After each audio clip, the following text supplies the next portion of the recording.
मोहनदास करमचंद गांधी अथवा महात्मा, जिस नाम से दुनिया ने उन्हें पहचाना, उन्होंने सत्याग्रह और अहिंसा के सिद्धांतों पर संघर्ष को आकार दिया।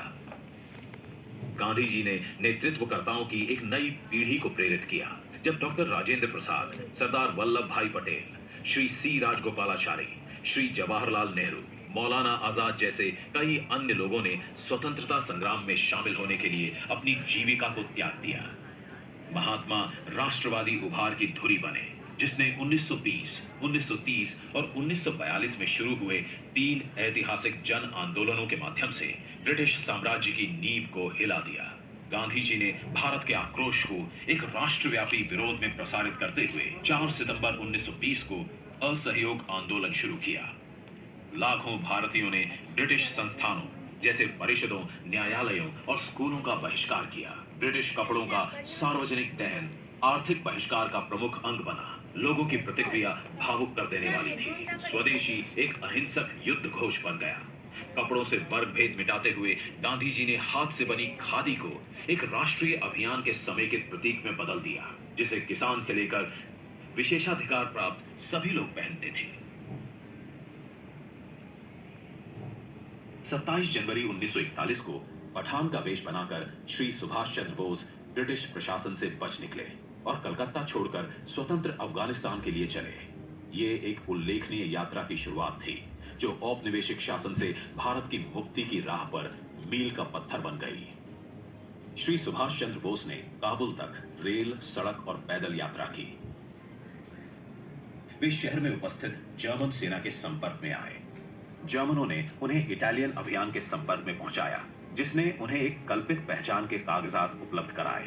15 मार्च 1941 को श्री सुभाष चंद्र बोस मॉस्को और बर्लिन के लिए काबुल से रवाना हुए।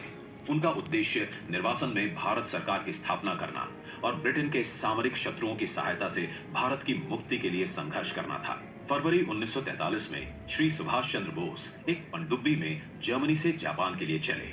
अप्रैल 1943 में श्री सुभाष चंद्र बोस मेडागास्कर के पास एक जापानी पनडुब्बी में सवार हो गए और जुलाई 1943 में सिंगापुर पहुंचे, जहां उन्हें नेताजी के रूप में पहचान मिली, क्योंकि उन्होंने आजाद हिंद फौज यानी भारतीय राष्ट्रीय सेना आईएनए की कमान संभाल ली थी। पूर्व से भारत की मुक्ति का युद्ध शुरू हो गया था।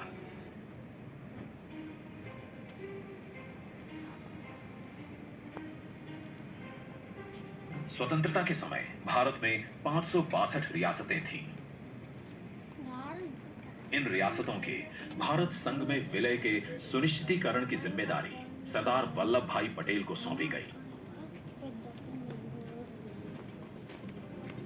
जिन्होंने 5 जुलाई 1947 को नवगठित राज्यों के विभाग का कार्यभार संभाला।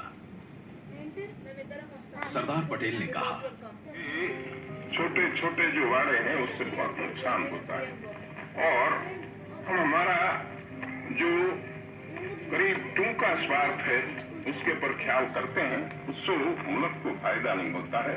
और जिस चीज से मुल्क को फायदा नहीं होता है, इस चीज से आकर हमको खुद को भी नुकसान होता है।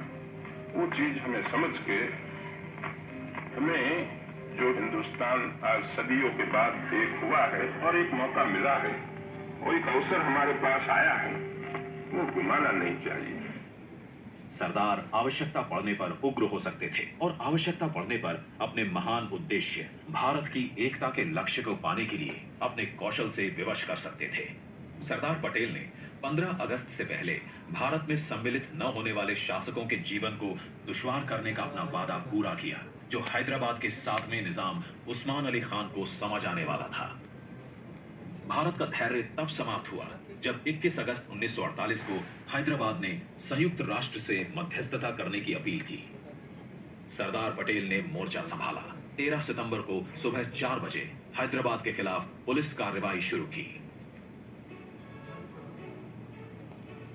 4 दिन बाद निजाम ने आत्मसमर्पण कर दिया और हैदराबाद भारतीय संघ का हिस्सा बन गया। सरदार पटेल के लिए भारत के इतिहास में राज्यों का एकीकरण एक नए युग की नई शुरुआत थी।